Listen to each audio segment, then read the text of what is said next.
thing. So then you can start sort of playing Where's Waldo, whatever bullshit you have in the back of your like your hotel. Like we see the bed, it's sort of everything's a mess. You see Good the morning, everyone. abacus? Good morning, Motherfucker. everyone. This is episode 41 of the Three Body Problem. Juanito and Costin are at Black Hat Asia in Singapore, fingling around with microphones and trying to get their light and their setup in their hotel rooms. I assume, Juanito, you're jet lagged as hell. What's going on out there? I'm not just jet lagged. For some reason, my body has decided that sleep is not necessary at all. So I was up like the 30 some hours from like flying here through the evening, slept 3 hours, went to Black Hat Asia, hung out with these guys, came back, slept 3 hours again. So like I'm just completely cracked out right now.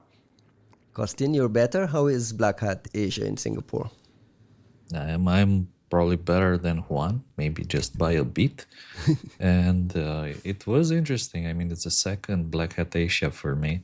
We were in this reverse engineering panel with Fyodor, the industry legend from Trend Micro, with Vitali from Titan Hacks, which was pretty interesting. It's a different feeling from the typical Black Hat. So it's totally worth, in my opinion, going to Black Hat Asia for the chance to see some talks from, I don't know, sanctioned companies, Chinese researchers.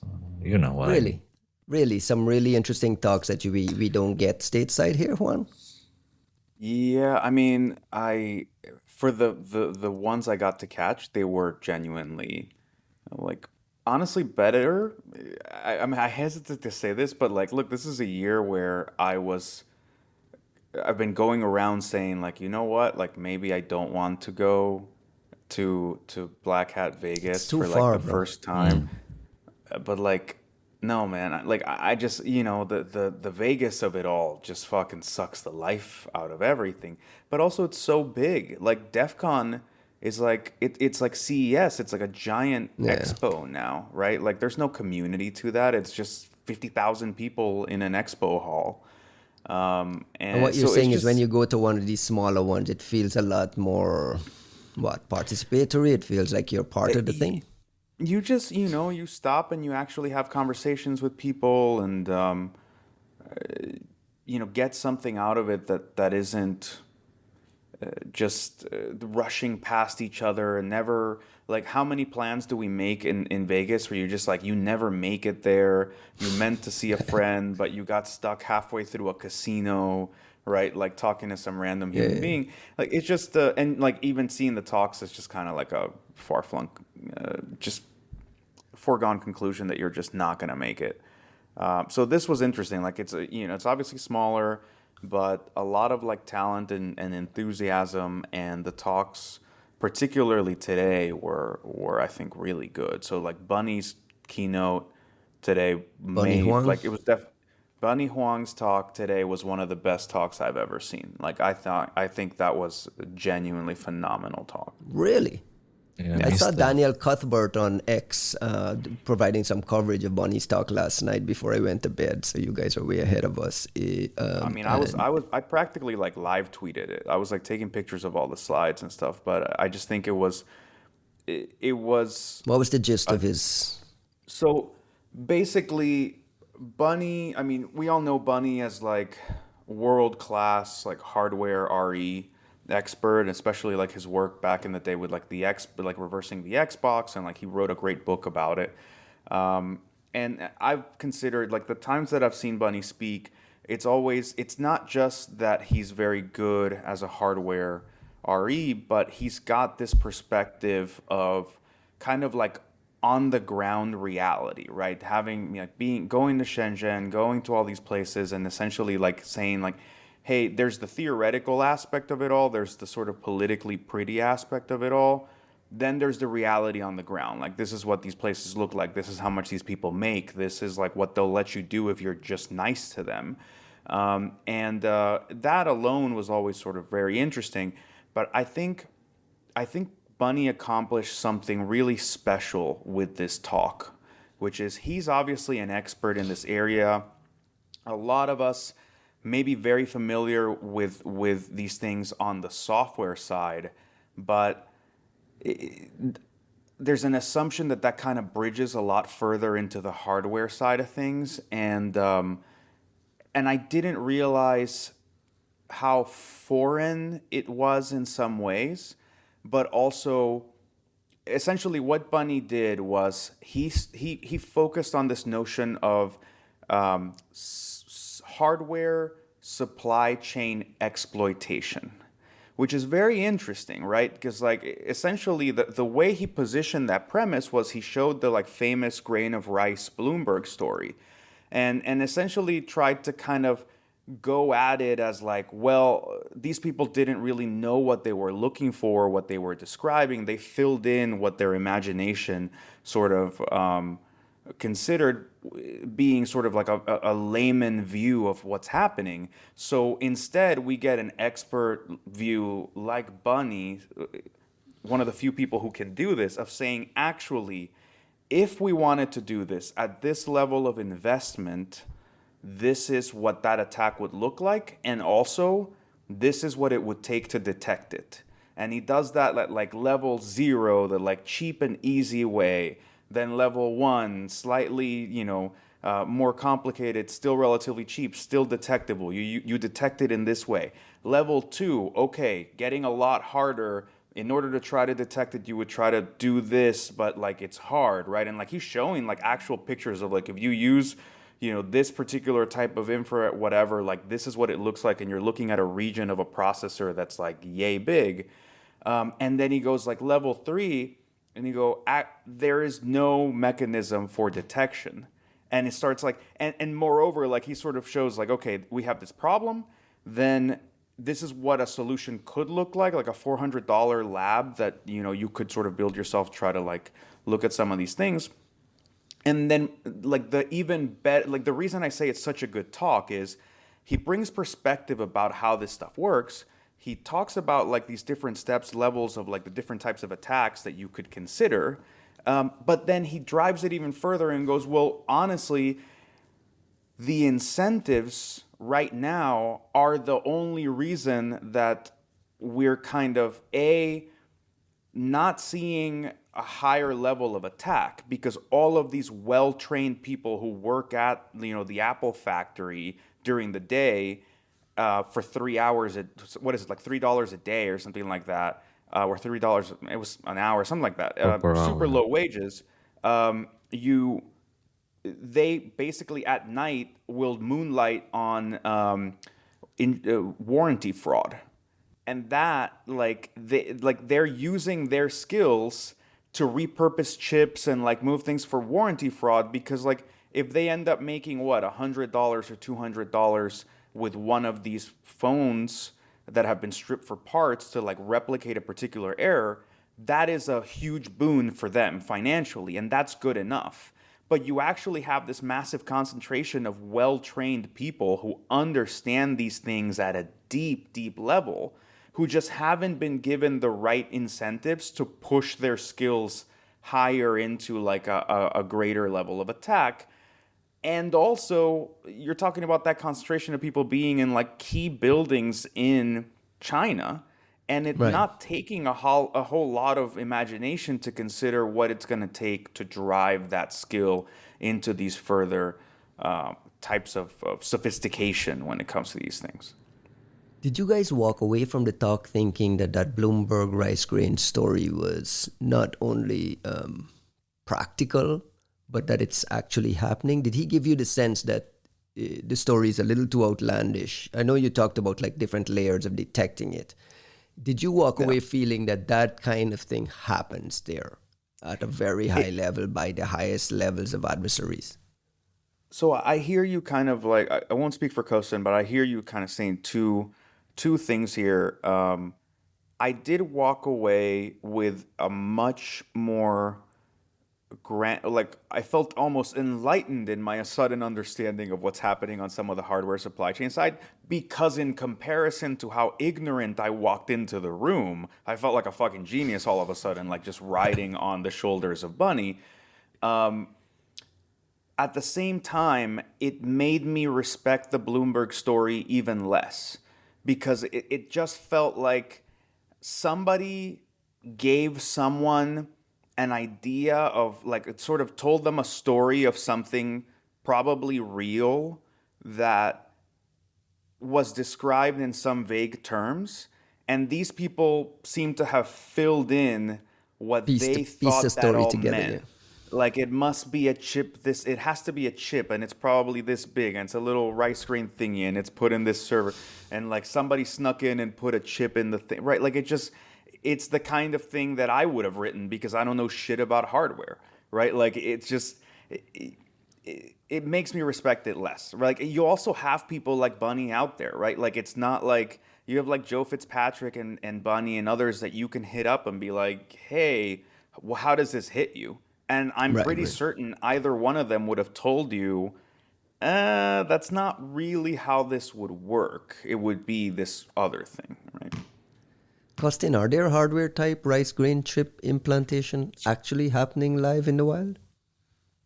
I think one of the conclusions that I got out of Bunnie's talk. By the way, I only caught the last 10 minutes, but there was one slide in there with the Bloomberg story with the red X on top of it. Like whenever you see, sometimes you see graphics or like fake news, and there's like always an indicator on them to know that it's not the real thingy. And there's where this other photo with what he was talking about with the green check mark, which is what hardware backdoors look like most likely or more likely. So on the other hand, what I was thinking is that the Bloomberg story, it's a matter of time with the Bloomberg story, in the sense that someone will find it just too sexy, too enticing, and eventually it will happen. In one way or another, it will happen. So it's purely a matter of time, either like, negative, positive time, until that story becomes true or is true. And It by the has way, happened already. it has It happened for has That's sure. my happened. question. I mean, you It guys walked away from absolutely. Bunnie's talk that it can actually happen. Oh, I mean, the idea that it can happen is unquestionable. That, like, it can happen. Then I'll say I have heard fairly credible stories of folks running into what sound to me like these what Bunnie was defining as like level 3 type attacks, which was like, again, I really cannot praise this talk high enough. In that level 3 scenario, which he must have talked about for 5 minutes, he explained what cryptography, like what a crypto algorithm looks like implemented in hardware, which is very different than in software. And then the implications of that as like, hey, you have these rounds and it's supposed to do this thing 10 times. And then like, yeah, but we've optimized it so it actually works slightly differently. And then the attack scenario is you change this one tiny thing, and so instead of doing the 10 rounds, it only does 3. And it's like, oh, okay. Like, now when you've described it this way, like, I have enough familiar primitives, if you will, of what it looks like to do some kind of like backdooring or exploitation of a crypto algorithm, that it hits immediately where you go, shit, this is not a grain of rice. What you're talking about here is like, we switch some logic gates and we turn some things on and off in just such a way that you ultimately weaken the output of this hardware. The software's fine. The thing is supposed to do what it's supposed to do. It's so fucking tiny that like the idea of you actually seeing this thing, like, you need an insane like infrared rig and then to know what you're looking for. So this brings up a really interesting scenario about like who's actually in a position to figure this out. And then you go, well, at this level, it is massively plausible. And the thing that comes to mind is actually op triangulation, right? Like the idea that there's this like region on a chip that's undocumented, that if you just know where to hit it in what way, suddenly you have like these god mode powers on the hardware. Like there's nothing in the software that's letting you know that that's the case. Right, right. And Bunny's point on these level 3 attacks was like, well, if you look at your software, it's fine. If you look at your hardware, you'd have to look pretty closely and know exactly how it's implemented to know if it's off. So really the only way to figure it out is do like differential cryptanalysis on your own output, which is a fucking insane level. And I think part of why this talk also appealed to me so much is I heard I heard similarities to things we've talked about a lot with, let's say, the incentives in the cloud attack reporting structures, where you go, well, the only organizations that are in a position to really see this and understand that it's happening are the cloud companies, like the ones like Microsoft, Google, etc., because they're the ones who get all that visibility. They also have zero incentive to let anybody else know because there's chances anybody are going to find out are fairly low. B, it's going to make them look bad. But C, if they say, well, we got hit with this thing, and then the other two vendors say, oh, well, yeah, Microsoft is super insecure. The rest of us are fine. Like the market incentives have zero reward for looking very hard or disclosing when you do find one of these things. So that part felt very familiar. But I think semiconductors, chip fabs, and manufacturing are at play right now as far as the global economy goes, which means that incentives can change in interesting ways very quickly, whereas the cloud economy is built on like bullshit and dreams. So like it just doesn't get hit by any kind of market forces really all that well. I say that as the market literally fucking tumbles down a cliff right now, but those companies are going to be fine. Like you just buy the dip, right? Like I'm not a financial advisor, but like Stop telling people what to buy. I'm not telling people Be what to careful. buy. I'm just saying like how this shit's going to work, right? It's all going to crater. People are going to buy it. Then we're going to selectively like improve the situation. The market's going to go right back up. It's not the same as talking about like what happens if you can't get your chips from China or to China, or you start buying them from Taiwan and then China comes to Taiwan, Right. and then you moved your fabs to Vietnam and Chandler, Arizona, and India, and like these are not outputting the way you expect them to, and these are, and like but they can only make so many chips, right? Like there's a lot of physical reality to it that is just completely different. Yeah, in the context of the chip war and all the anxiety around the world, I think a Bunnie talk on this is probably not only as amazing as you say it is, but it's as timely as ever. And speaking of this level 3 thing, we got some bombshell news last night. Ellen Nakashima and a bunch of the national cybersecurity reporters dropped the bomb that the NSA director and deputy, and the NSA director, I might add, is also the head of U.S. Cyber Command, was fired last night. In what appears to be not only those two, but a bunch of other national security leadership folks. Juanito, help me understand the significance of this. Forget about the political backstory. I feel people are well aware of it, but just like the significance of this and maybe the implications. Do we know? So I don't know how to gauge this one because all we're hearing, right, is like that they're gone, right? Normally you see some turnover with like directors of different agencies. My understanding, as I talk to folks more knowledgeable than I, is that you usually wouldn't see DERNSA, like the director of the NSA, rotate quite as much since the dual hat arrangement Explain became that a dual thing. hat arrangement. So the direct since like Cyber Command kicked off, I believe, the director of NSA is also the director of like the Heading the up head of Cyber Command, Cyber right? Command, and that's what you also have this sort of like it's a 4-star general. It's just like a different kind of like there's a lot of implications as to what that means, and the reason for that is sort of the way that authorities are laid out in the US, like certain title authorities are like basically say in order to do this kind of attack, like someone in the US military has to hit the button. So you go, okay, well then let's put these people in the same building so somebody can literally go down like 4 flights of stairs and be like, here, press this button.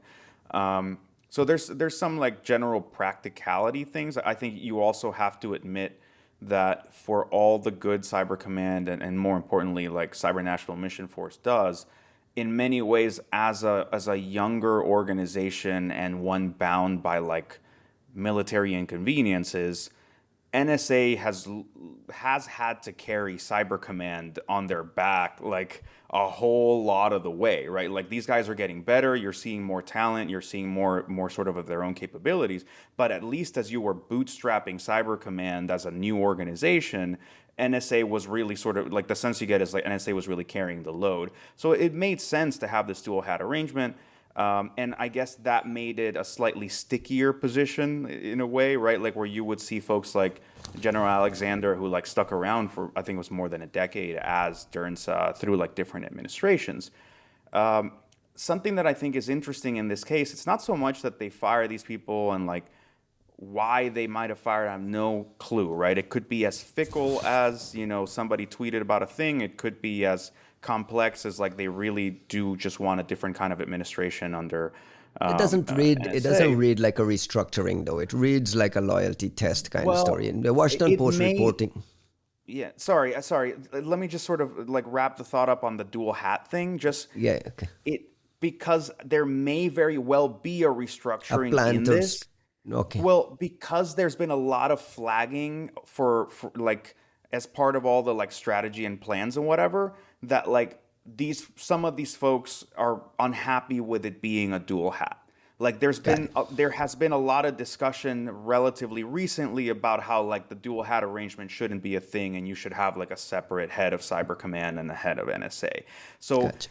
I'm not reading it as completely separate. Like maybe it is a loyalty thing, maybe it's a tweet gone wrong, but frankly, like there has been some discussion around this, and there's also been some like even like before this administration came in, you had General Nakasone pushing for things like what is it, Cyber Force 2.0, and like there's clearly some doctrinarian discussions that are happening here as to what kind of organization Cyber Command should be, what kind of leadership it should have, what kind of remit it should have, whether it should be I guess like a combatant force or command or whatever it is. Like there's these stratification things in the military that I do not understand at all.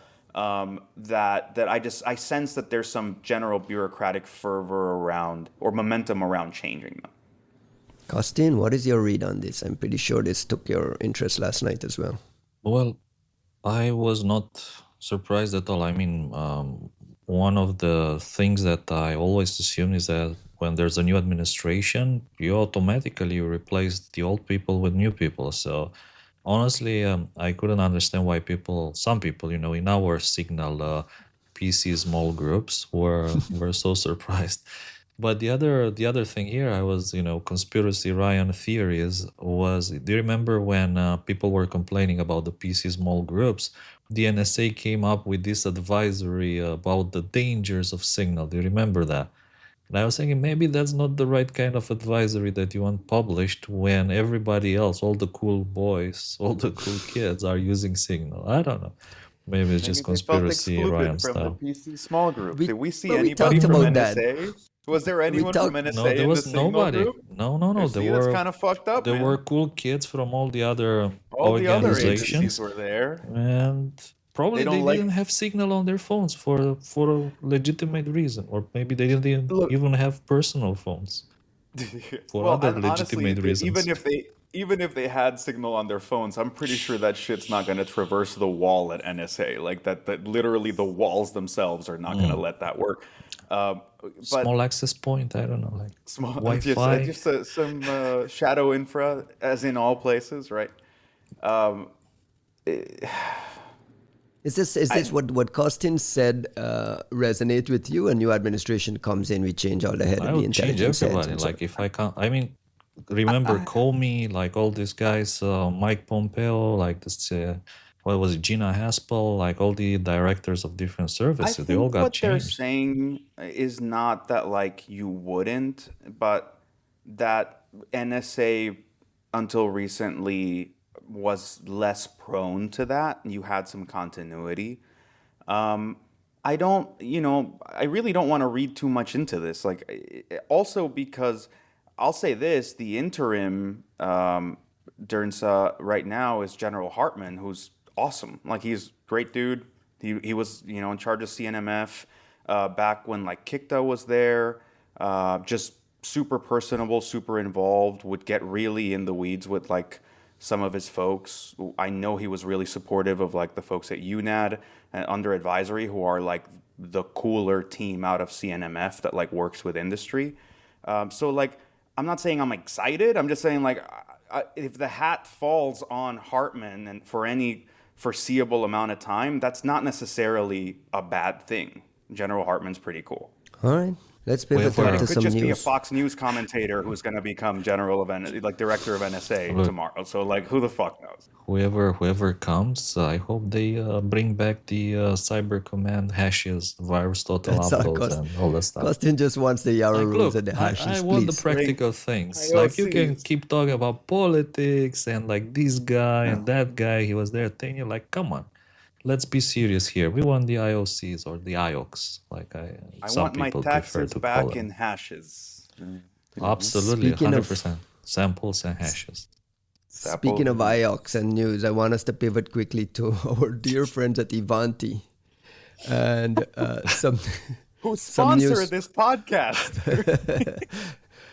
And a research report out of Mandiant yesterday. It's a pretty interesting story. Mandiant, the story goes back to February. Ivanti apparently had misdiagnosed this bug as a denial of service slash product bug, and they never documented it. It was kind of silently fixed, or I think some mitigations were put in there, and they described it as And I a don't whoopsie daisy.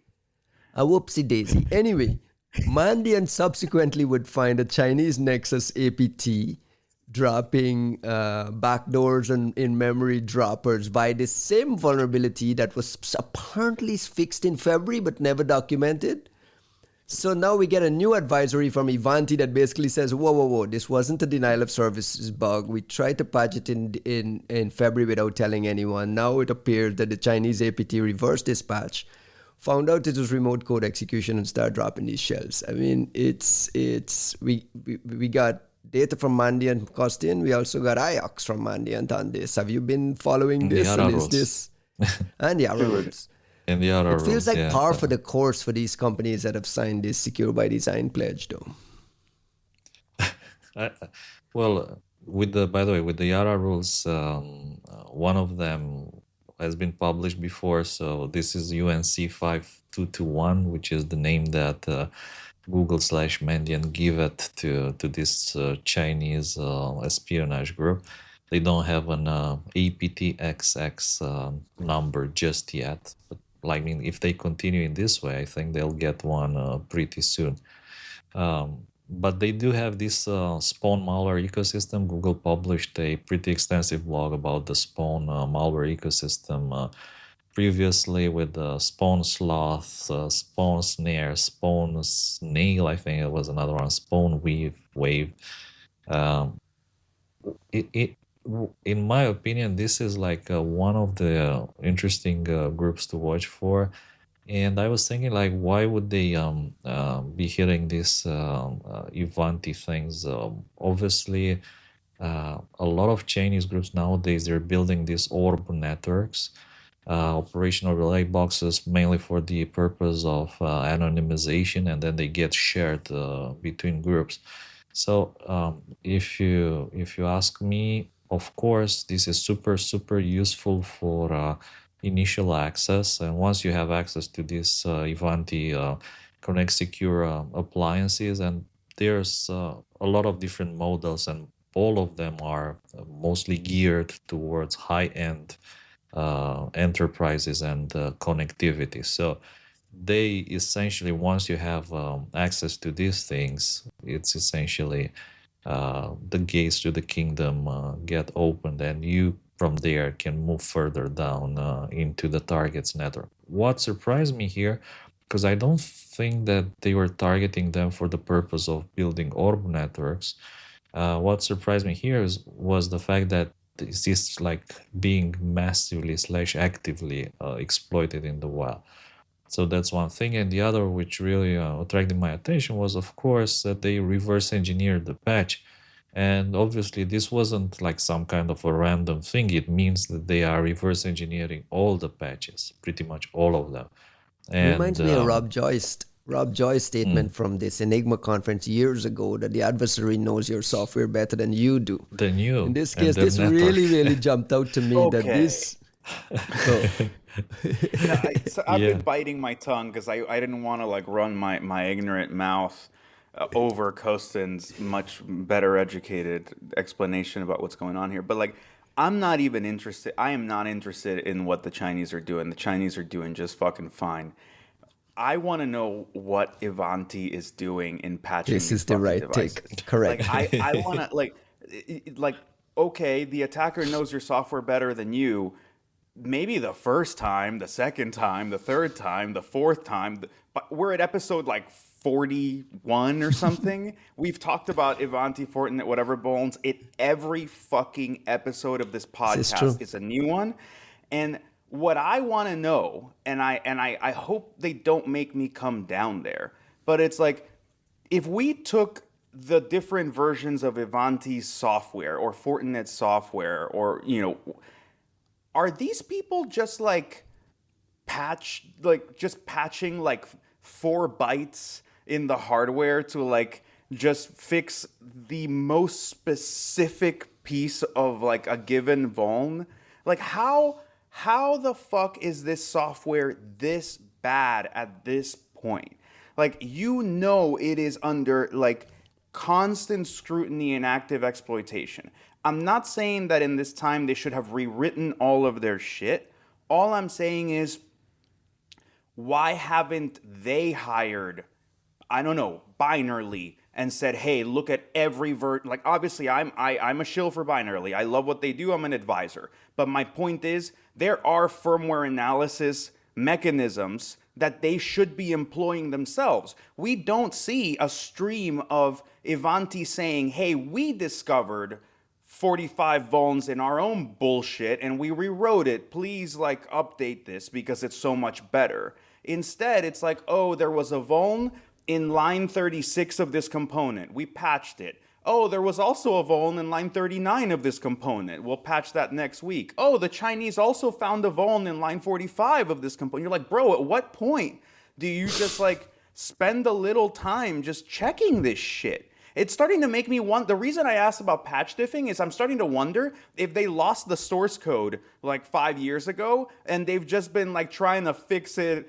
in the most bare bones kind of way possible, and we're just like missing out on this little charade. look, Aye. to me, you sound very negative. I am a more positive person. And I want to say it's not that bad. Like, look, in the past, we've seen the Chinese add backdoors to the source code of certain appliances. I don't want to give any name, but there's like this appliance and everyone's running it, and it has a cryptographic backdoor, which was originally forced by the NSA, but modified by the Chinese and then modified again. So it's not that bad Is if you think of it from this point of view. And I secondly, disagree. I know you It's just disagree, but like look, secondly, for the second part of that, um, there's one point in this blog, and they say this attack chain includes two new malware families: Trailblaze in memory dropper and Brushfire passive SSL backdoor. Like, how else would we get new malware families with IOCs and Yara rules if it wasn't for companies like Like Ivanti. Ivanti with their software? Like, this is cool. Like, I see the, It's the honey good in traps. people. I the, see the positive side of things. And you're we're getting forgetting new the part families. where the only reason we get this shit is because of Mandiant. If Ivanti could set the Mandiant building on fire, They'd we be would more be than happy done. to. It'd be over. The problem would be done. If they could just drop a fucking bomb on on the Sunnyvale office or whatever, we'd be done here. And like that's not something I would like necessarily praise Ivanti or anybody else for, but like No, you're returning to your right. first point They about found out it about not this being that because bad. Mandiant told them about live They active always exploitation. find out about this because, man, like every one of these fucking vulns comes from Mandiant. It does not come from Fortinet. It does not come from Ivanti. It doesn't even come from Cisco. And Cisco actually has a fucking research team. Like, I don't get it. Like the head in the sand thing is okay from a publicity standpoint. That's what Apple has shown us, right? Pretend nothing is wrong and nothing is wrong. But that doesn't mean you don't work any harder in the background, right? Like, how many years is it gonna be okay for this to be the state of things, right? Like, I understand if, like, somebody kicked over a rock and we're like, holy shit, all of these devices we all own are like super fucking vulnerable. We didn't realize that was the case. And then for 6 months, we have a cascade of vulnerabilities all the time. It's been like 4 fucking years. The Of whole nonstop. war on you, dude, the whole Ukraine war was brought to you by Ivanti, Pulse Secure, Fortinet, and so on, because that's how the Russians got into every fucking network as many times as they wanted over and over again. Like, we are not at like 30 days from this state of crisis. And it's just obvious that these people are not investing into shit. They're not. Look, let's just put this really easily. How about all three of these companies come together and form a consortium and decide to create a new platform of shared firmware that they're all going to use, that they're all going to work on together and have a standard. And then that way, like, you have this like much more defensible single monolith of things that we need to fix. Like, they're not trying shit. They're just Because it's not plugging hurting the bottom line, hole though. with their fingers. Fuck It's 'em, not dude. hurting the bottom line. The other point here I want to make is that they said a limited number of customers were exploited, and among that limited set of customers were folks running end of support Pulse Connect secure appliances that were reached end of support December 2024, which is a couple of months ago. So we're in 3 months out of end of life support. Two And things. but the bug only showed up in 2 months ago, right? Yeah, Like, yeah, yeah. it wasn't there for 5 years. Why aren't sensitive organizations that are constantly being popped still lingering on end of life things? Is that an issue that's very, very difficult to replace? I mean, do we put some of the blame on the victims here for not being on top of things? Like you said, it's been years and years and years of knowing these things are being popped. These organizations have become victims. Why are they still running end of life software? Why aren't they putting multiple layers of, I don't know. Help me I understand that. mean, I think it's unfair to complain about people running end of life whatever when end of life happened like 3 months ago, right? Like, Fair. just That one starting is fair. there. But But also, that's not the issue, the, though. A lot of them are running old routers, old end of life things for well, years and years. look, let's sort of stratify these things, right? Like, there's folks that are running sort of this end of life stuff. At the same time, the hardware fucking works. These companies have no reason to have to continually upgrade on an infinite cycle of hardware when the hardware works, right? Like, they're not sitting there going, "Oh, our networking is slow because the device is old." It works. So I think this brings me back to another one of my favorite keynotes, which is Dan Gear, Black Hat, I want to say 2015. One of the things he says is, well, it's okay if we don't want to have software liability, but that means that if you have no responsibility over this software, then you need to open source it so other people can maintain it. You should relinquish your intellectual property claim, right? You shouldn't be able to have your cake and like eat your cake and have it too, right? You either have the intellectual property because you have this regency and ownership and responsibility over this ecosystem, or you fucking open it up so that third party companies can write patches and like come and do maintenance and whatever. Dude, what company has, I don't know how much these things cost, but like who the fuck has like $20,000-$30,000 to just throw at a random appliance every 3 years because Ivanti decided to end of life it? The thing still fucking works. Why are Yeah, you but end of lifing it? you're And being bro, it's popped. not Like just you're one. being. Yeah, but Say what's again, your Costin? alternative? Sorry. Yeah, I mean, it's not, you're saying to throw at one appliance, but typically it can be 4, 5, even like 10 Right. of them in different A regions. So typical it's not organization has 10, multiple. Yeah. 15. It can be Well, like every office, 100,000 that every you need site, to right? every Right, but office, if you're every in a site, right? sensitive, if you're in a sensitive organization and you're the CISO and you're running end of life devices, like you're absorbing a lot of risk there. And that's my question is why are we giving them a pass and just smashing at Ivanti? Because I don't think that I don't think the end of life thing here matters at all. At all. In this case, in this 3-month case, let's just say in this I'm case. saying I'm it saying doesn't matter at if all because Ryan, if you as a CISO threw this shit away and went to buy a brand new one, the brand new one would be packed full of fucking Fair. vulnerabilities anyways. fair, Like but if you're you're literally managing paying risk, them for nothing. if I'm managing risk for an organization where sensitive assets and the Chinese are getting in there constantly popping it, like hardware refresh has gotta be, and staying on top of end of life things has gotta be on the top of the list of things I'm worried about.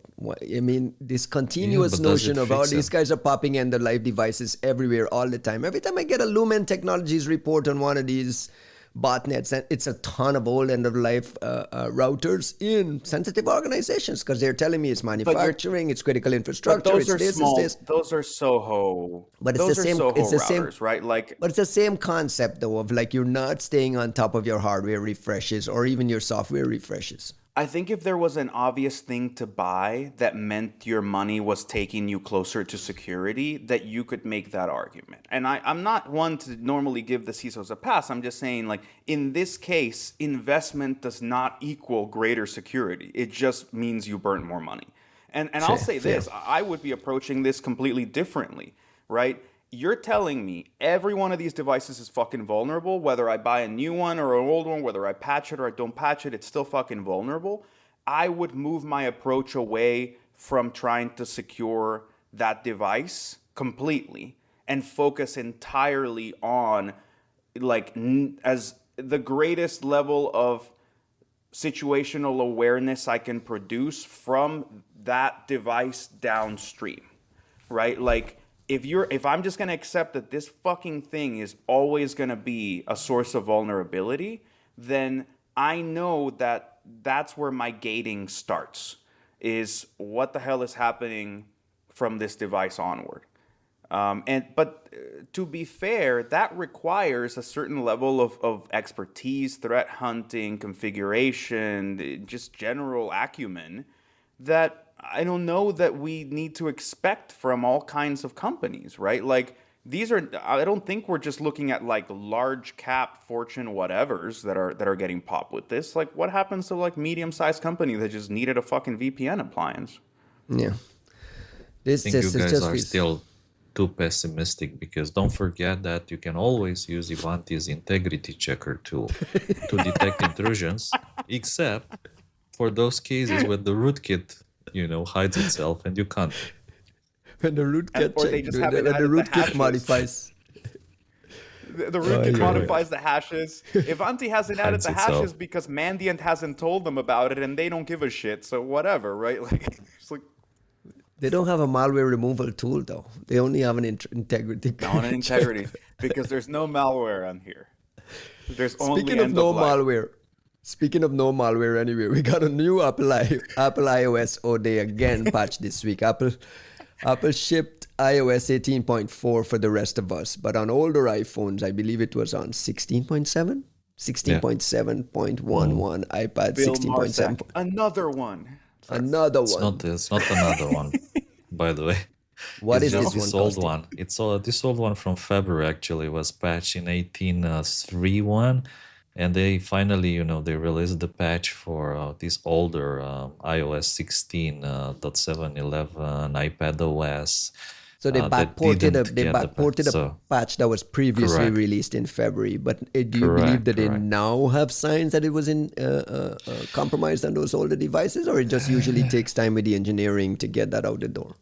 So honestly, I think that this, by the way, there's a bigger issue here with iOS 16, and I'll give you an example. I know people who have iPhone X, and the iPhone X's, they still work very well, but they don't get updates. So the most recent version of iOS you can have on iPhone X is iOS 16. And basically, those people just don't get patches anymore. They don't get updates. And I would assume that they were still being targeted. And this is why they had to backport the patch for iOS 16. Wow.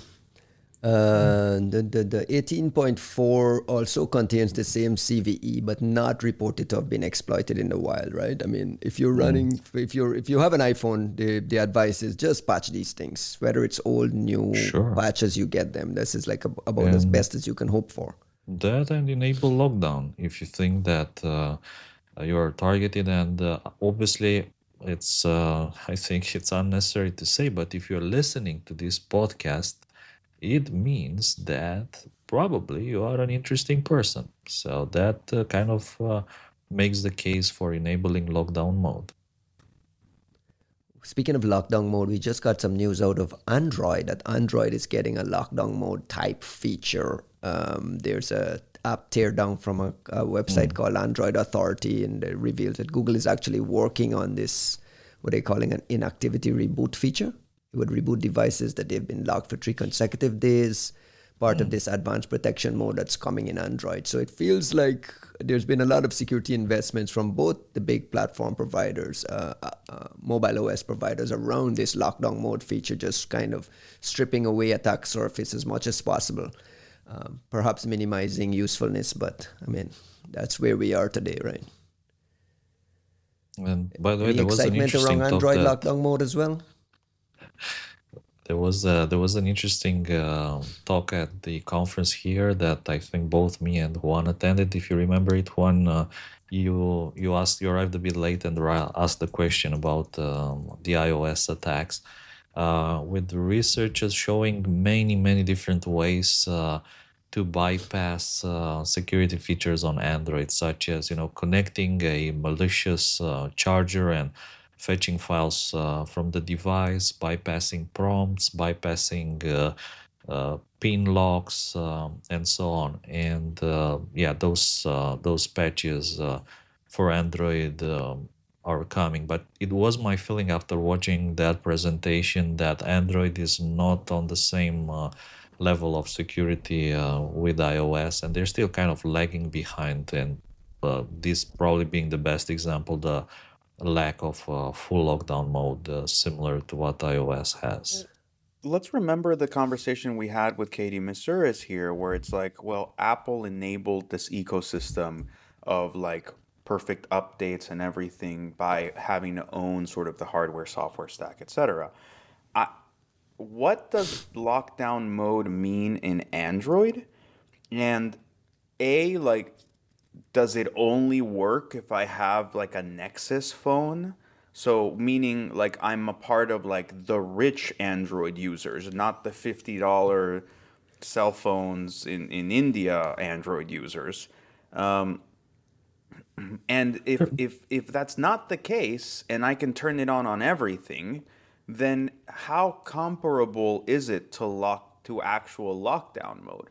Right? Like how much of it has to do with like the secure enclave and the way that this key is kept and the way that this thing is stored versus just like a few features disabled just to make it a little harder to use. But if you have an exploit, you have an exploit, and like enjoy yourself, bro, right? And the thing is that Android powered devices are a lot more popular all over the world outside of the United States. So you go to Latin America, everyone is on an Android devices. Part of the target base for these types of things that Bill Marsack and Citizen Labs are popping up is on Android. But we're still seeing iOS patches and iOS exploits popping up. It means that what does it mean? The adversary is investing in both platforms. one is considered a lot more secure and a lot more safe than the other one, but it's a lot more expensive. So you're paying, I don't know, security on mobile devices seems like a premium cost thing. It Is that it fair? is it is premium. Well, security on anything is largely a cost thing, but almost entirely in the mobile space, it has to do with how much money you have. Um, but I think the other part of it is that exploits are more important in iOS because you generally need them to get things done as a malware developer.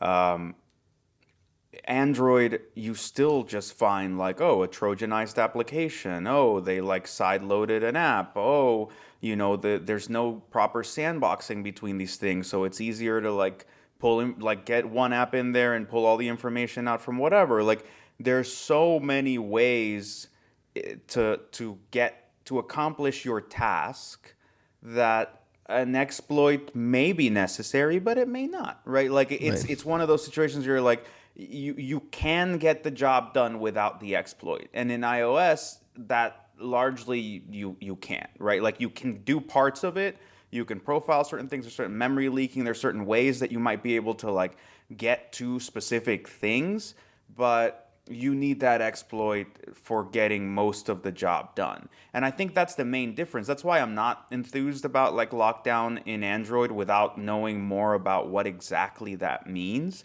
Because to me, I mean, lockdown is super fucking inconvenient. It's not fun to be on lockdown mode. But it's sizably reducing the attack surface in a meaningful way where we are seeing reports of like, hey, this 0 day hit these people. It didn't work on people who had lockdown mode. You're like, okay, win, right? Like that's exactly what we're talking about. The Android ecosystem is not there for us to be like, yo, we really need you to focus on the exploits. You're like, uh, we're not, like, we were having all these lower end issues. Like, when's the last time you saw like a fucking screen lock bypass on an iPhone? Right? Like, there's like little thing. When's the last time you saw a Trojanized application for iOS being hosted on the Apple Store? Like, these things are just not, it's not an apples to apples comparison at all. It's fascinating to me we've reached the stage where every iOS update comes with a note that one of this was marked as exploited in the wild, and we're just kind of like, we shrug and move on. It's just kind of part and parcel of our life these days. I remember when an iOS O-Day used to be like front page news. Now it's another small line in the back pages. It's amazing how far we've come and where we are with these things. Can I pivot quickly to a story? We got I don't know if I should chalk this up into the marketing department, but we got a note from Microsoft on using its Microsoft Security Copilot to help find vulnerabilities in open source bootloaders, Grub2. What was the other one? There was a handful of other ones that were named U-Boot, Bearbox. They documented, I think, at least 20 CVEs that they found as part of this research project. And the paper was, hey, AI did a lot of the lifting here. Maybe not the heavy lifting, but they did use AI to identify network, file system, cryptographic signatures as key areas of interest. They used AI for some of the prompting. We've talked about it on the podcast. This is AI use cases for fuzzing, AI use cases for security on the defensive side. On this side, it's bug hunters using Security Copilot. Impressive work. Costin, let me start with you. Is this something that impressed you, or you think this is like me? A little bit of just let's throw the AI Copilot thing in there for some marketing because these guys ran some prompts. What do you think? Well, first of all, I was just thinking, remember when we discussed this before, and I was saying like there should be massive usage of LLMs, AI to discover vulnerabilities, and they should be super good at this, much better than humans. And obviously the possibility to run that in parallel in 10,000, 100,000 instances, it means that it can find things much faster and bigger software than humans. And I wasn't like very surprised when I read the blog.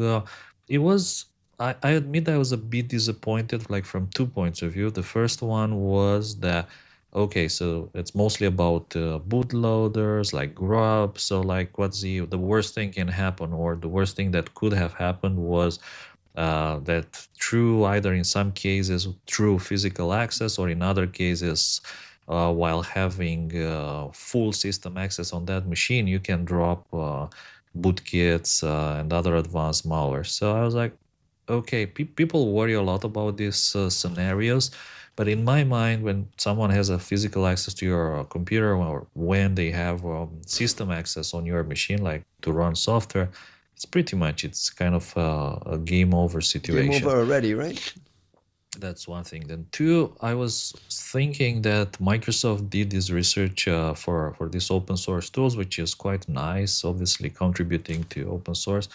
I would have been a lot more excited to see Microsoft do this on their own software, like Office, for instance, or on the Windows kernel, and then come back and say, "Hey, we found 180,000 vulnerabilities in Office, and we patched 170,000, and we're working And on the remaining you'll go buy 10,000." Security Copilot tomorrow if they did that, right? Like, No, but it gives me trust. Like this gives me a bit of trust, but like knowing that Microsoft, and probably they're doing and they're going to do that for Office, which honestly, like that's a big exposure, right? It's not the bootloader, but it's Office, it's Outlook, it's MS Teams, these huge applications which are like gigabytes, tens of gigabytes, millions, hundreds of millions of lines of code.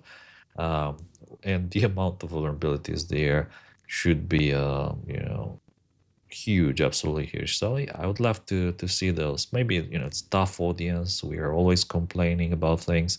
So to see the good in people, like we did in the previous story with Ivanti, I'm happy. I'm happy. Yeah, Grub 2 is better now. It's more powerful. But how about Office next?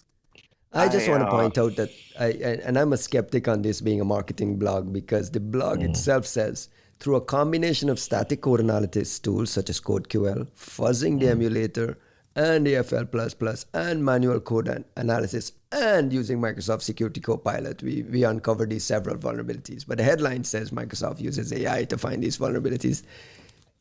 You know what's so to missing, right? me, I'm gonna put a.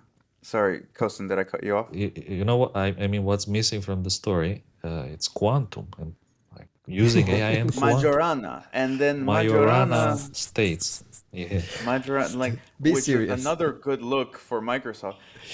No, Juan, you're a big AI. I, You're a big AI no, use no, case wait, proponent. wait. It's not the AI part of this. This is, to me, this is one of two scenarios.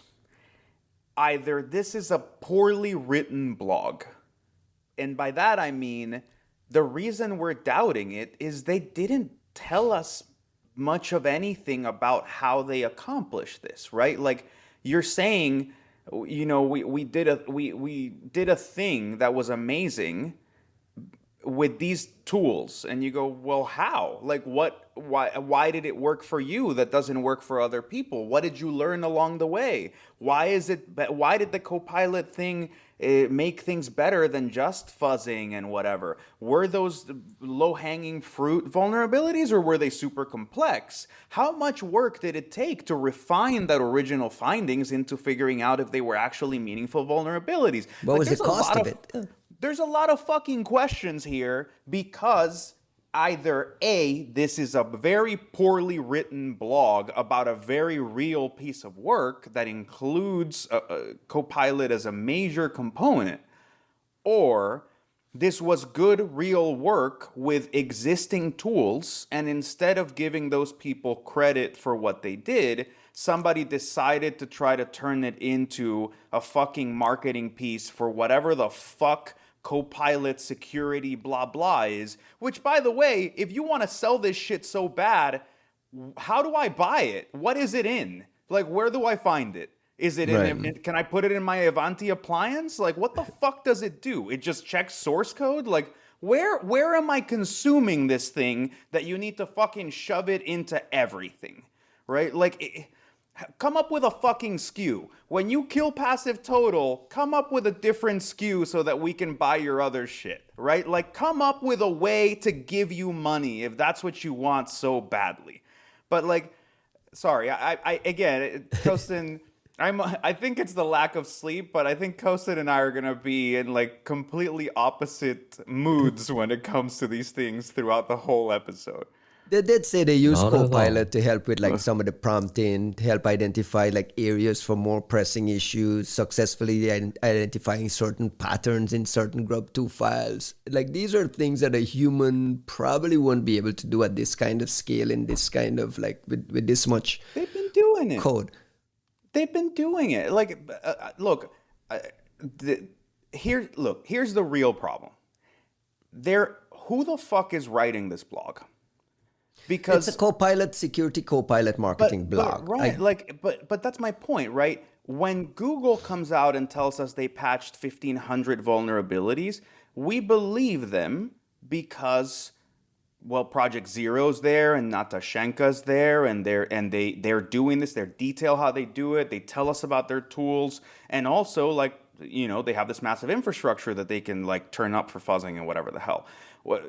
If OpenAI comes out and says that they did this, even if they didn't give me that many details, I would believe them because Dave Aitel is there and he's writing the blog and he's the one saying, look, I'm working on this shit and it's getting results. You go, well, Dave, that sounds awesome. How about you fucking tell us how you did it? But I trust Dave, right? Like, So call out your boy David Weston then. Like David Weston should be front loading this thing. But here's my thing, man. Like, I trust Dave Weston, and if Dave Weston came out and wrote a thing and said, guys, we figured it out, we're doing awesome shit with this Copilot thingy, we're going to tell you all about it in 6 months. For now, I'm just letting you know, like, look at the cool stuff that's coming out. We're like, okay, Dave, like, way to tease, but, like, we trust you. So there's a credibility factor at Microsoft that's missing.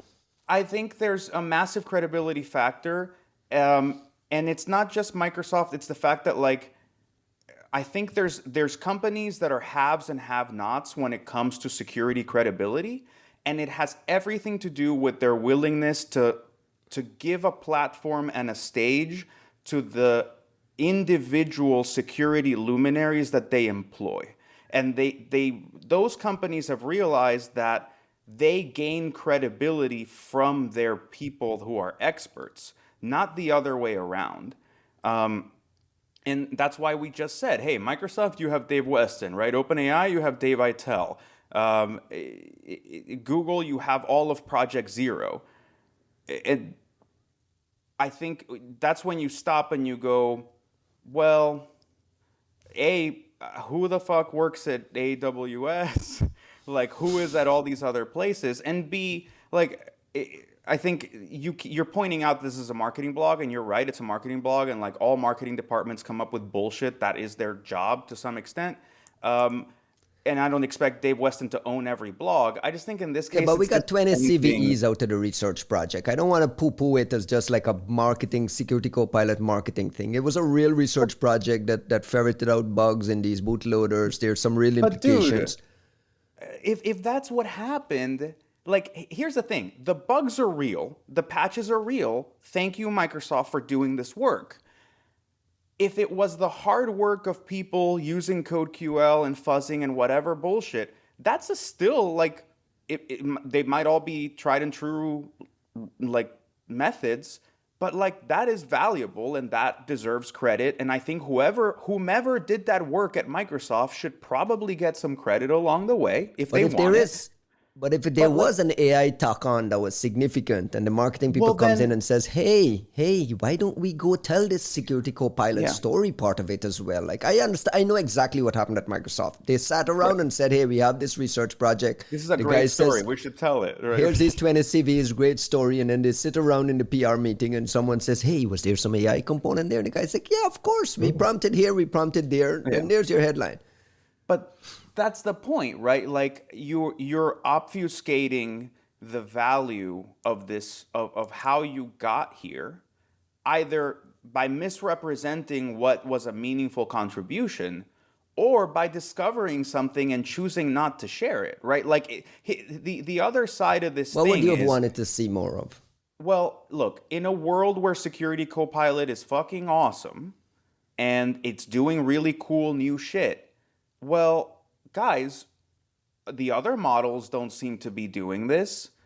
what have you figured out? How did you figure it out? What you don't want to tell us your trade secrets? That's fine, but then how do I use Security Copilot to do the same thing in my code base, right? Like give me fucking something, right? Like show me if you're telling me that Security Copilot is the model that can do this shit, that can finally start to like semi-automate finding vulns at scale and blah blah blah.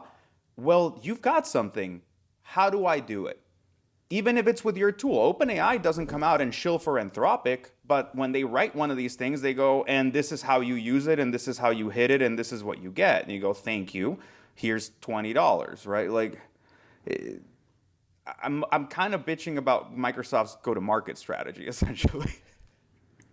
All right, I know it's very, very late for you guys. It's almost 11:30 p.m. there. Let's just rush through a couple of quick news items, things, if you don't mind. There's a weird story. I think Wired provided some coverage about this Indiana University cybersecurity professor who's disappeared, and there's like the FBI was involved, and his profile and bio was removed from the Indiana University website. And the fact that he's a cybersecurity professor obviously raised hackles in some of our circles on X and so on. People are kind of responding to this mysterious story. You guys both read the Wired piece on it, that he's kind of disappeared. We're like, what is going on here? Costin, you got a thought on what we're reading here? Okay, it felt like a very strange story. It's hard to make sense. What I think what everybody agrees is that probably the whole thing was handled very poorly. Removing the profile from the website, suspending him, but again without clear explanations or reasons. The FBI is searching the home, but he's not arrested. The lawyer says that they are safe. I like how that was put in a sense that he's safe, but like safe where? Safe in China, safe in Hong Kong, safe in the Singapore, right? United Like, I mean, I States. read some reporting that there were some plans for him to move to Singapore. It feels like a very oddball story. It's a very, and I'll just add one more thing. Obviously, it's not my field of expertise about the professors being suspended and having their houses raided. But across like these many things, there was this suggestion that the reason all this is happening is that he failed to disclose some kind of a grant from many years ago, or the fact that he was maybe somehow involved in a project that included a grant from China. Which, And what is the implication there? I mean, like when you're in this, what I was thinking is that like grounds enough? I mean, without knowing many details about what grant and what it meant, and did he actually receive the money, or is it just some kind of a witch hunt in which he is like some kind of collateral victim? So how much money, what kind of grant, and what was he really doing there? Like obviously cryptography, but is there any espionage? It's a strange story. That's the first thought all that I came could to say mind. There from you here. go. He's Right, been there for like, 20 years, right? look, I see. To me, when I first heard this, like I immediately went to, oh, espionage, right? Like in the sense of like the FBI raid and what, because like what are you expecting to find, right? Raid. The grant. You broke into the dude's house, like you're expecting to find something, right? Like a bunch of Chinese money in the back and like yeah, and a picture of him like receiving it. Um, I Or a photo also with the chancellor on the yeah, on the exactly. wall, right? I'm also I hate to cast aspersions on the basis of like, well, why aren't they here? But like it's never a good look when you handle a situation that could just be a bureaucratic oversight by fleeing the country, right? Like that's you're like that's okay, right? Like a bit strange. I'll also add another nuance, which in the case of Indiana University, like I'm curious. Look, this is a really rough time for university funding. Like a catastrophically rough time for university funding. There's a lot of research universities in this country whose who have largely sustained entire research departments on the basis of NIH grants and grants from USAID and grants from here, DARPA, and everywhere else. And especially if you're doing any national security research, there's really stringent reporting requirements, security requirements, like protocols that you're supposed to follow. So I know this isn't protocol, but like I don't blame Indiana University for jumping on like on a fucking dime if it meant that it was going to look like they were not compliant for their other research grants or whatever money this is attached to them. So like it's a tough situation. I'm not trying to turn against this person immediately, but like where's what's missing from that lawyer communication is like, well, what's the explanation? Right? Like, oh, I just kind of signed my name onto a thing. I didn't actually take any money. I just thought I was supporting some colleagues in another country. Here's my financial statements. I've never actually received any of this. Okay, right? Like that's your explanation. But here is just like they're safe. They're somewhere else, and you're like, And there are no pending criminal charges against them, according to their attorney. So, well, I mean, bringing who knows? espionage charges is not like something But you're we don't going know to if do it's espionage. overnight. This is our own suspicion too. Let's not Yeah. just kind of jump the gun and say the guy has been spying. I mean, there's obviously that's the first thing that came to our mind when we read it. FBI involved, money from Chinese institutions, and some funding from here and there. It just kind of fits into the pattern of what we look for here in the U.S. Well, it fits into a pattern of a lot of arrests over the past 4 years. Like, there is a massive amount of Chinese espionage. Right, but I It's don't want us calling the guy a spy either. I mean, we No, don't know I'm that. I'm None of not us know calling that. the Yeah. guy anything other than like it, you have this like assumption of the burden of proof being on law enforcement. Law enforcement hasn't made their case. I'm just saying it's not the most innocent look.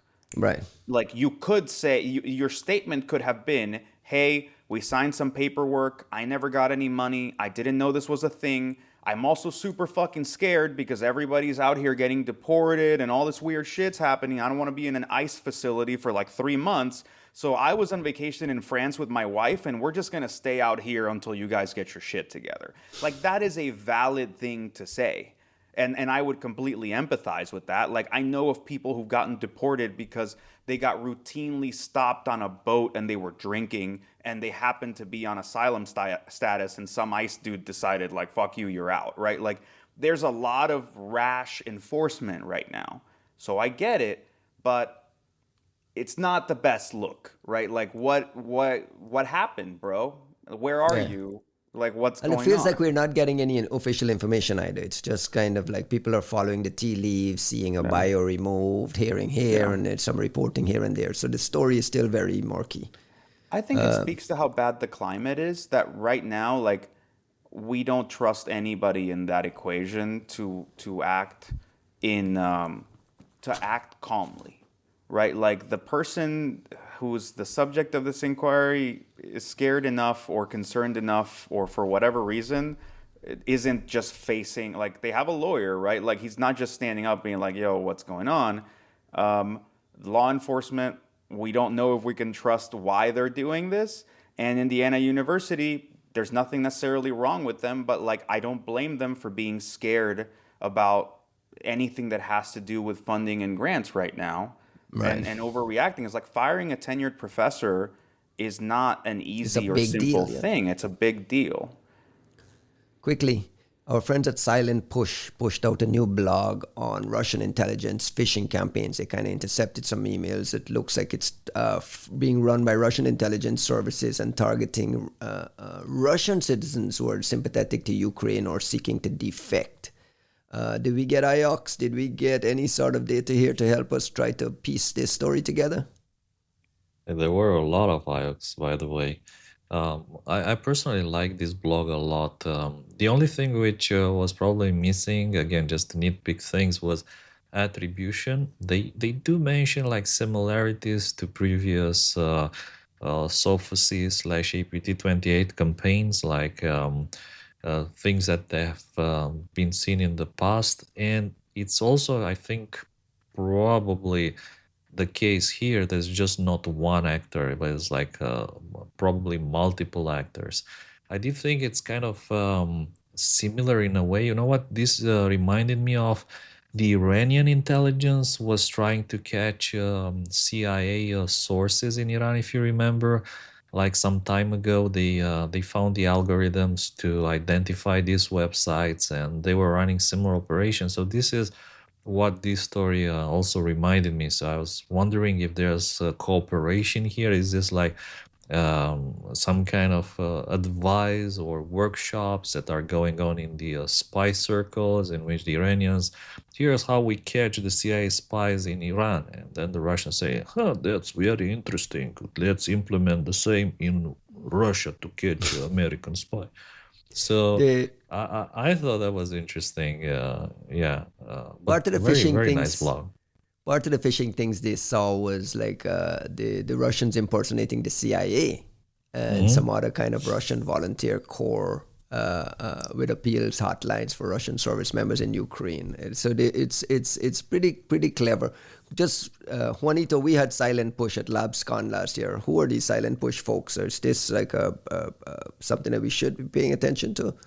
I mean, Silent Push is one of these companies that has kind of risen to partially fill the void of what Passive Total sort of was doing. And yeah, a lot of support. Like those guys showed up to PivotCon, they've come to LabsCon, and sort of like they're getting sort of very integrated in the space. I'll admit, I'm just learning about this story from you guys because I didn't see it in the doc when I like went through this. So I'm learning as along with our listeners here. To Kostin's point about the whole CIA thing and like the Iranians, like you'd see this with the Iranians all the time, where they like stand up a fake Mossad website for like recruitment and then just wait to see what poor Who idiot bites? decides to like send an email, right? Let me move on to the next story in the document. Here is an undocumented backdoor found by Kevin Finisterre and another research partner in these Unitree Go One robot dogs. These things are becoming pretty popular among early adopters here in the US. They sell for between what $2,500 and $4,500. It's these robot dogs that you can jailbreak and have it do fun stuff. But in this case, these guys had pre-installed a backdoor on these robot dogs and that activated every time the thing connected to the internet, and had the ability to like have the dog camera, have the dog's view camera switched on and so on.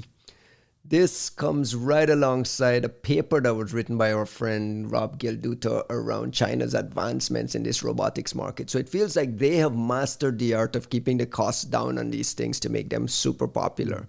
And now the standard operating procedure is that there's some sort of call home mechanism that can be compromised. And in this case, these guys were using some APIs to see what was exposed and so on. I want to put the whole thing into perspective about China's robotics leadership, this kind of drones and this kind of robot technology taking over conflict and wars, and the fact that it's standard operating procedure that we're buying these things and pushing them all over our houses and organizations and workplaces and factory floors and so on, and we're absorbing this big risk. And then you mention China 5 times, everyone gets nervous. So what should we make about this entire piece? I mean, the security of these robot dogs is one thing, right? Like that takes us down a path that I think we've covered many times, which is you just kind of don't know what it is you're getting unless you look. It even reminds me, like I wonder, as I was reading the longer analysis, like what I kept wondering is to what extent is this kind of like those medical devices we talked about where Sisa was saying like, oh, this is a backdoor because there's an IP, and you're like, it's in the fucking manual, like it's a shitty implementation, but it's not necessarily a backdoor. It's just low security in a product that's not a security product. um, it makes me wonder about that. That said, I think it would sound too nefarious or maybe a slightly overblown, except that I'm glad this is alongside that other piece by Gilduda and some other folks about the new labor economy, quote unquote, because you have to understand the context of what's happening in robotics right now to appreciate why this matters at all. Which is, we're like, Costin and I were having this conversation yesterday. It's like we're in the midst of like three simultaneous revolutions, and you're almost expecting that you need like two or three more essentially. But like, there's the AI thing, and right alongside it, there's developments in robotics, and they're not unrelated. Like, there's a really the reason that NVIDIA hypes up and like really sells these concepts of digital twins and models that are world building models, not language models, but world models. It might not make a lot of sense to some folks, but you have to realize that like robotics, any autonomy in robotics is gonna need a robust AI mechanism and platform in order for these things to adapt to their environment instead of just being programmed to do like stupid little dance routines. So like, there's a lot of excitement in that AI is reaching sort of this breakthrough place at the same time that you have things like Boston Dynamics showing off fucking robots that can like do pirouettes and jump and like move, and they're fully like biped and like terrifying and awesome. So what you're getting from Gilduda's piece, and there's like five other authors on it, but to I'll me, put a there's link in only, the description. It's on to me, there's only Rob, semianalysis.com. Yeah. right? The Rob's the only one that matters. It's sort of He's the only one we know the from the list. So. Romanian genius behind all this. Like the, He's Romanian. of course, I thought the name sounded Romanian, but the pronunciation was also we're like probably uncertain. butchering it. But look, I think what you're seeing with these folks is actually like no one gives a shit about robot dogs, right? Like Sony was selling robot dogs when I was a kid. It's not about that, and it's not about bipedal dance routines. We're talking about the next important shift in industrial labor, and suddenly being able to manufacture things 24/7 and not needing to train or pay people, and all these like really important advancements in what's gonna establish the manufacturing throughput of the next 10, 20, 30 years. And that alone is actually really important because I think a lot of folks have been counting on this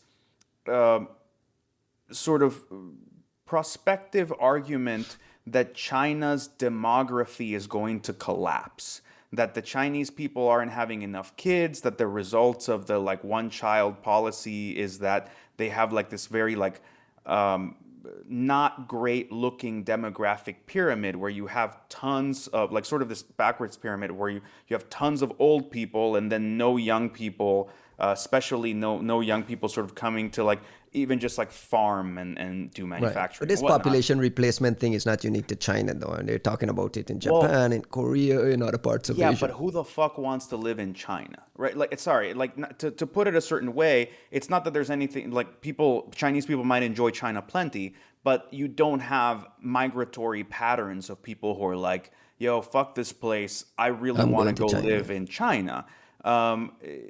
So that's where you get that interplay where it's like for us, you can complain in the U.S. You can complain about immigrants and undocumented immigrants all you want, but you do have people to pick your strawberries and shit because like it's not because we're having so many American children that you have an excess amount of labor. So essentially, just to kind of like finish on sort of the trajectory of why this is so concerning, it turns out that like we can't build robots for shit. Like it takes drones. Yeah, I mean, any of these autonomous vehicles, it takes such precision of manufacturing, and you only get it by building a lot of these things, that the Chinese are essential in having this stuff built. And when you're saying, well, the only way we're going to have some like manufacturing autonomy and be able to like even meet the same general numbers of production are by having a fuck ton of these robots, and the Chinese can make them and we can't. Like there is this kind of second pillar to the new Cold War, where like we're all focused on AI because it's easier to understand, but there's like a numbers game about manufacturing and robotics that like we might have all these, like Elon is coming out with flashy robots, and Boston Dynamics has all these like cool videos, but it's not an army of them. You see two, right? Like you see two fucking robots I walking can't go around, buy right? them like I can go buy this Unitree thing now, right? Nor can they, right? Even if you told me like it's a $60,000 prototype, and you go, okay, but how many do you have, right? Like, do you have 500 of them back there, or do you have two, right? Like that's a Right, right. prototype. That's a toy. Costin, you read these stories about China lead in robotics and China lead in DJI Quantum, drones, for yeah, instance, and China lead in being the Xiaomi's smartphone factory and all of these things. Do you view that as like a national security risk from your lens in Europe, or this is these Americans worried about China? Well, I mean, until recently, United States and Europe were pretty aligned when it came to China, in the sense that, yeah, Huawei was banned in several countries. Even in Romania, the government switched from going with Huawei for certain contracts for 5G and so on. So again, we were pretty aligned.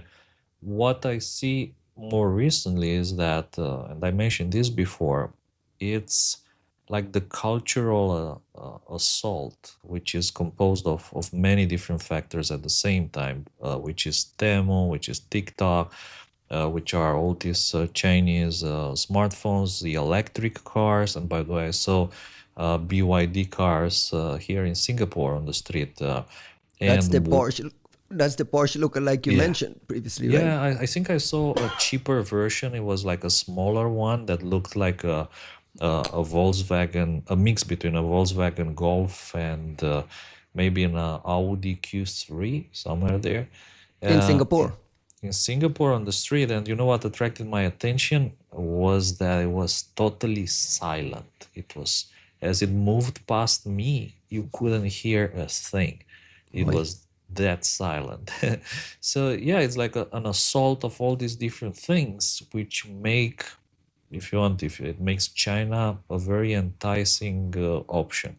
Like you can go and buy the BYD car because it looks better, it's cheaper and more silent. You can get the smartphone because of that. So in the end, it one of these things alone may pose, let's say, some kind of a risk, as TikTok was involved, not directly again, but through their ignorance and unwillingness to act against the interference towards the State elections in interference, yeah. Bucharest. Yeah, so if it's just one thing, it's worrying, but when it's a dozen of different of these brands and things and technologies, then I think, yeah, you should probably be worried about it. But what can you do about it? Like, what can you do? And I think Juan and I, we discussed about, like, just imagine a world in which Russia and the United States were working together to counterbalance China. Obviously, it will not happen, uh, but that's probably the only realistic option, which is completely unrealistic, that we have to counteract all this invasion of technologies from China. This guy is looking for a US-Russia merger. Oi, oi, oi. And I think I'll say one more thing, which I think is very important in my opinion. First of all, is that me being more of a cat person, like this wouldn't have happened with the robot cats. So that's one thing. And I miss the two, cats. I miss the Juanito cats today. two, This is a two, weird one. get real pets. Get like adopt cats Yeah, stop buying from these the robots. shelter. Yeah, stop buying the damn robots. Go and buy, like, well, adopt a real Guys, pet, a nobody is real animal. buying a $7,000 robot dog for like vanity. This is like a bunch of research centers and like robotics nerds that are fucking with these things. Like, But yeah, but I think it's kind when of the price sad that comes, they're robot dogs and it's not like a bipedal like anything. Like we're right? But the playing with idea is that the matchsticks. price will get down to a Yeah. $1,000 price point, where it's the cost of an Would iPhone, and you? you can have a dog that Yeah. you can take outside to water the plants or something. I don't know. Or Uh, like a $70 robot dog from exactly. China that you buy on Temu, and it's like about this big.